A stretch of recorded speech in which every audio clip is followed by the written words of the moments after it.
তিন জায়গায় প্রয়োজনে মিথ্যা বলা যায়।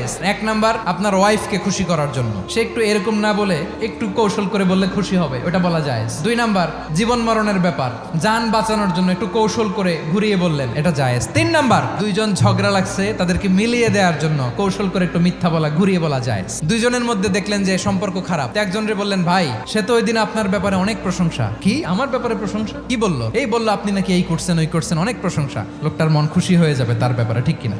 আবার তার সাথে যার ঝগড়া, ওরে যে বলুন, ভাই ওই দিন তো সে আপনার অনেক অ্যাপ্রিসিয়েশন করলো, অনেক, সে তো অবাক, কি রে বলে কি? এই যে দুইজনের ব্যাপারে দুইজনের একটু ভালো ভালো কথা বলে দিচ্ছেন, একদিন দেখবেন রাস্তা দিয়ে হাঁটার সময় একে অপরকে সালাম দিয়ে ফেলছে, সালাম দিয়ে বুকে জড়ায় ধরছে, আছে না নাই? আবার মিলমিশ হয়ে গেছে। কিন্তু আমাদের স্বভাব হইলো, দুই প্রতিবেশী যদি একসাথে বসে একসাথে হাঁটে, দূর থেকে দেখলে আমাদের জলে, আছে না নাই?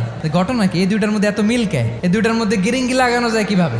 আল্লাহর কাছে তওবা করেন, এই মানসিকতার যেন আমরা না হয়, আমরা মিলিয়ে দিব।